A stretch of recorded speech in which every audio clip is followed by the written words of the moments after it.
So last week we bought a big bag of lemons at Costco and we still have this and more. So this week's meal prep is definitely inspired by the zest of lemons, and it kind of made me feel like eating Mediterranean food. So this week's meal prep is all inspired by Mediterranean flavors, think vibrant and zesty and just fresh veggies. Spring has definitely sprung in our area, and I'm definitely inspired by all the lush green in our garden starting to sprout. So the more time I can be outside, the better. We're grilling the majority of this food, so I'm able to take in the lovely weather, but still prep for the week and have high protein, healthy meals all ready for the rest of the week. That said, if you don't have access to a grill, no worries. You can totally make all of this in the comfort of your kitchen.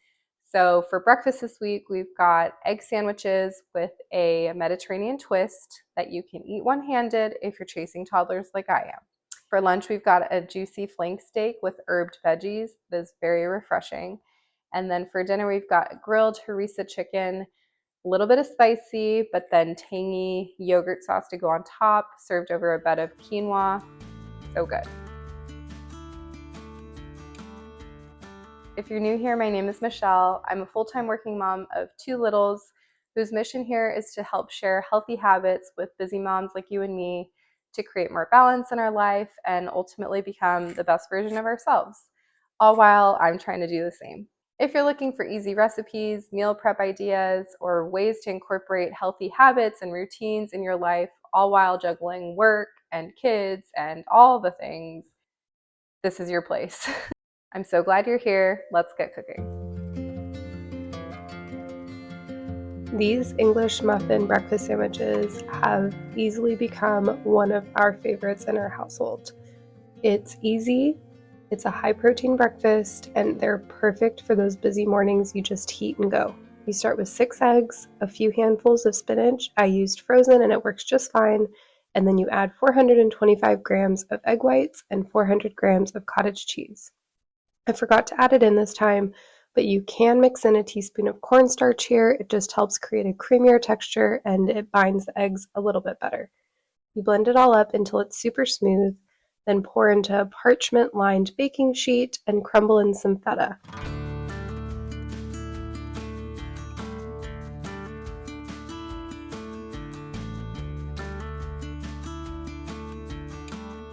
I'm telling you, that feta really makes it. You bake at 375 for about 15 to 20 minutes, just until the eggs are set. You can test with a toothpick or just shake the pan and see if there's any runniness in the middle.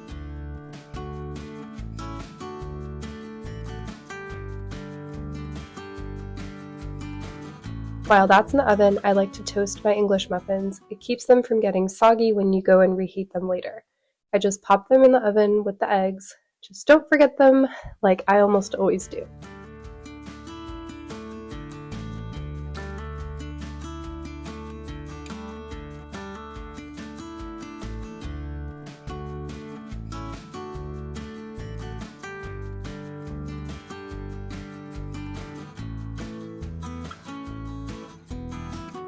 For added protein and flavor, I love this chicken sausage from Costco.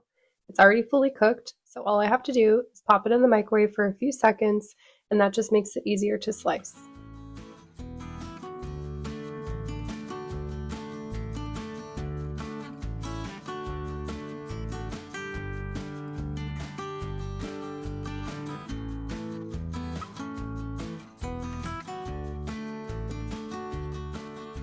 Once the egg bake is cooled, I'll use a cup that's about the same size as the English muffins so that I can cut perfect rounds.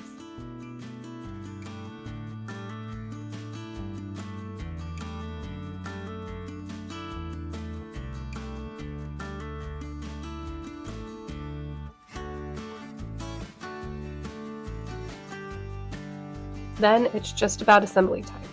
English muffin, egg round, chicken sausage, boom, you're done. You've got a high protein breakfast ready for those busy mornings.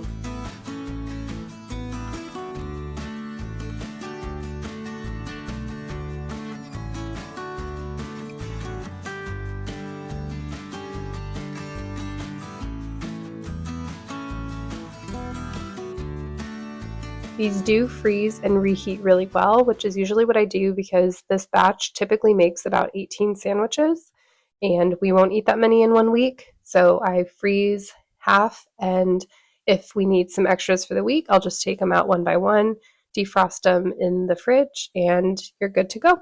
I usually pop them in the microwave for a minute when I'm ready to eat the next day. You can also feel free to toast the English muffin separately if you would like, but I just am so hungry by that point that I just eat it out of the microwave and they taste fantastic. I love that this steak salad isn't necessarily a salad in the traditional sense where you don't have a bed of lettuce and instead you have a bed of quinoa, which is going to give you an added protein and healthy grain. It is so tasty and a perfect, refreshing meal for spring. You start off with chopping up some cucumbers. I go ahead and remove the seeds, especially for meal prep. I find that this prevents the cucumber from getting soggy and just leaves that crispness of the cucumber intact. So after taking the seeds out, you want to go ahead and chop the cucumber in long slices and then continue to chop it into bite-sized pieces so that it is easier to eat when you're ready to have some lunch.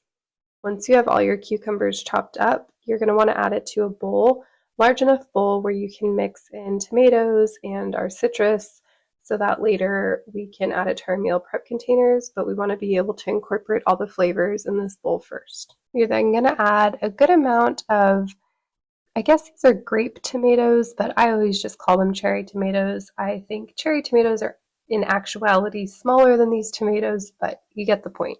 You're going to add some tomatoes. I like using either grape or cherry in this case because then you don't have like the seeds and the juices from the tomato making everything soggy. Again, I want to, try and prevent sogginess, especially when you're prepping meals for 5 days. You're then going to chop up some fresh parsley and then add that to the bowl as well. The key here is fresh parsley. You're not going to want to use dried in this case. I mean, you can if that's all you have access to, but I really, really encourage you to try and use fresh parsley here just because it's going to give it that pop of flavor, and mixed with the lemon later is just so good and yells spring to me, or I guess a little bit of summer. Add some salt to taste and then the juice of 1 lemon and mix until everything's combined. I went ahead and used a flank steak for this bowl, but feel free to use whatever steak you'd like. I just seasoned with this Kinder's rub and then put some garlic salt on the corn that I was going to grill and then started cutting some bell peppers, just enough to place on the grill as well. I love this time of year where we live because it is not too hot or humid yet. The weather is like 72 and it's just beautiful. There's a slight breeze in the air, so grilling just at this time of year makes me so happy. It's perfect. You really don't need to cook flank steak for very long on the grill. It does cook rather quickly. I'd say maybe 5 to 10 minutes per side, if that. Just try not to overcook it. Another benefit of the majority of these foods being grilled is just less cleanup time, in my opinion, less pots and pans, and it also just tastes great. Like, don't you just love grilled food? A little bit of that char is just so tasty to me. Especially this corn that we get at Costco. It's already so naturally sweet, but then once you put it on the grill and you get, again, a little bit of that char, gosh, it just reminds me of summers at the fair. I used to always see those like huge ears of corn that they would have on those huge grills. Anyway, just super tasty. I love veggies on the grill too. I should mention the bell peppers are for the dinner recipe, but I obviously just grilled everything together. Once you have the steak cooked and the corn, go ahead and slice the steak to your desired size for your bowl. So I didn't show it, but I went ahead and cooked some quinoa in the Instant Pot. Y'all, I talk about the Instant Pot on every video, but quinoa in the Instant Pot takes 1 minute at pressure to cook. Isn't that crazy?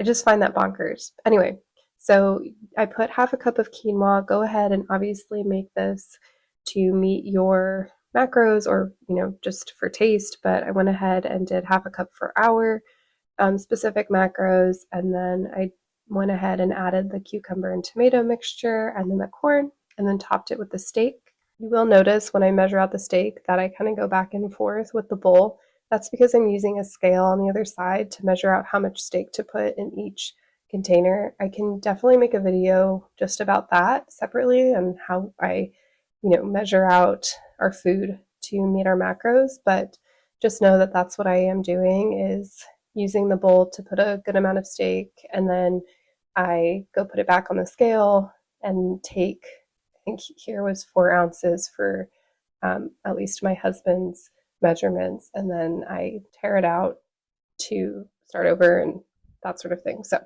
that's what I'm doing. If you're curious on how I actually do that in a more in-depth tutorial, I'm more than happy to create a video on it.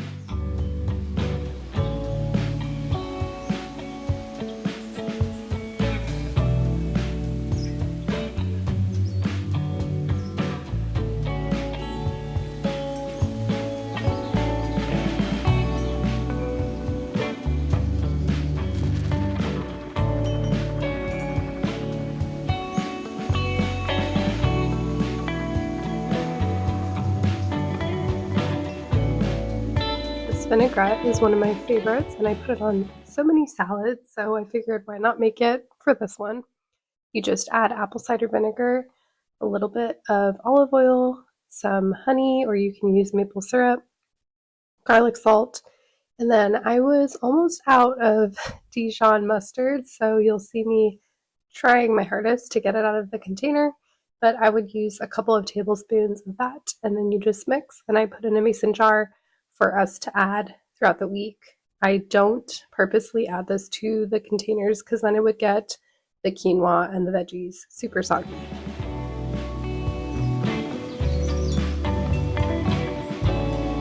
So I didn't actually intend on making these, but I saw a version of these floating around somewhere and I thought, well, let's add a bonus snack. And these have been so delicious this week, and I think they're so festive for the upcoming Easter holiday.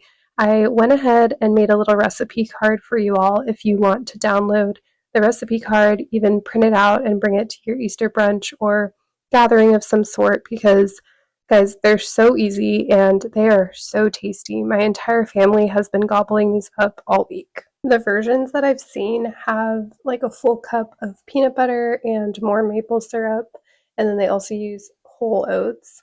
I went ahead and number one, I used oat flour, which is just blended oats, and then I added half the amount of peanut butter and like a quarter of the amount of maple syrup. So in my mind, these are just a lighter version of the ones that I've seen floating around. The blended oats, so oat flour, in my opinion, just makes these protein balls a little bit less healthy feeling. They just come together a lot more easily, in my opinion, because you don't have the whole oat flakes, and yeah, they just roll up really nicely and they are, again, so good.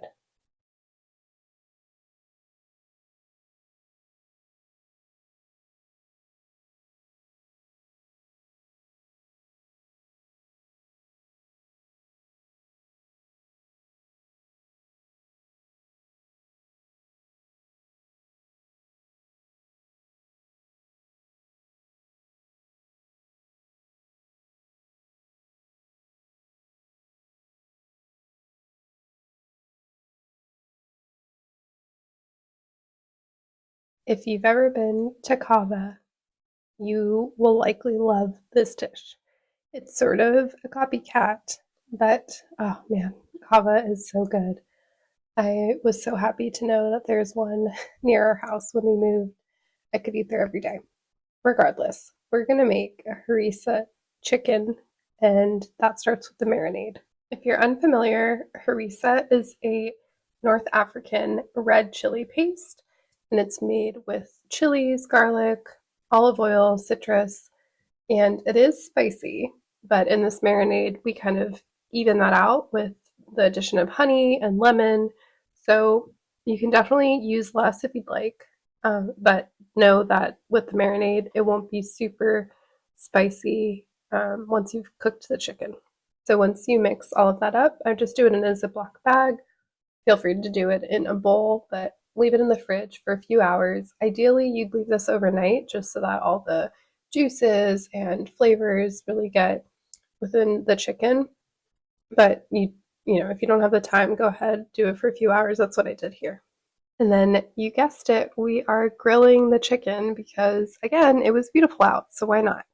Now, that said, I do want to remind you, do not feel the need to grill it if you don't have access to a grill. This would be just fine, if not juicier sometimes on a skillet, just because all the juices from the marinade would be within the same, area and wouldn't drip through the grill. I do love, again, the char from the grill.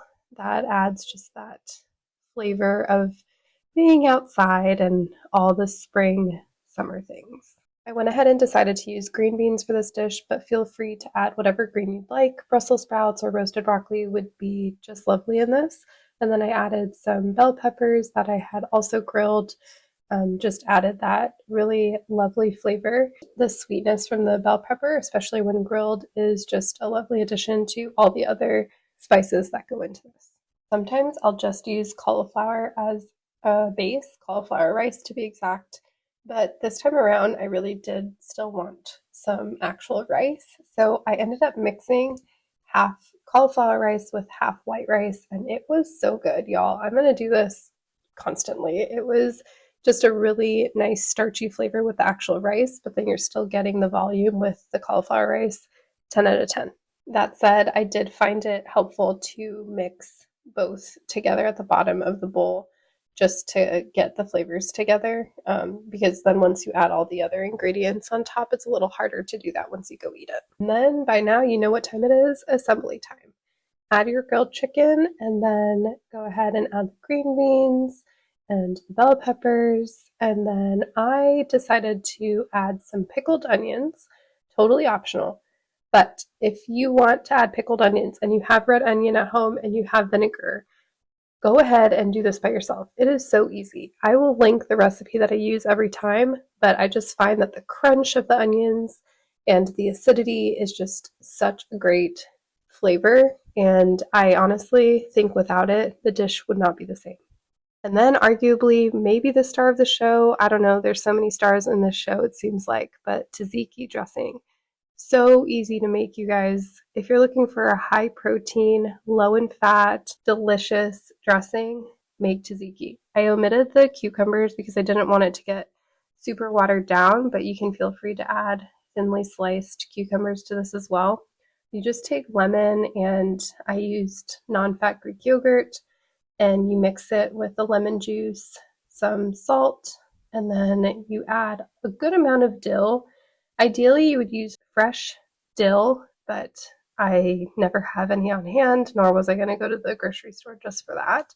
As a mom of 2 toddlers, you know that you are very strategic as to when you have to go to the grocery store. You just mix, and I put it in a mason jar for us to add to our dishes throughout the week, similar to the dressing for the steak bowl. There we have it. 5 days of nutritional meals for 2 adults, ready to go in a few hours. This is what real food efficiency looks like. My mission is to help busy moms like you and me simplify healthy eating through practical meals and creative systems, so you can feed your families well, feel good, and stay grounded in the chaos of real life. And remember, practical and healthy definitely doesn't mean boring. As you can see from these colorful, flavor-packed meals, I'm proving that nutritious food can be exciting and delicious too. No bland chicken and broccoli here. Because let's be honest, between school drop-offs, work deadlines, and that mountain of laundry that never seems to disappear, the last thing we need is complicated meal plans that take hours to execute. If this video was helpful, please give it a thumbs up and hit that subscribe button. That would really be helpful to me. And stay tuned for next week for a whole other meal prep video. Leave a comment below with what meal prep challenges you're facing, and I might feature your solution in an upcoming video. Until next time, remember, a little prep today means a lot more peace tomorrow. See you next week.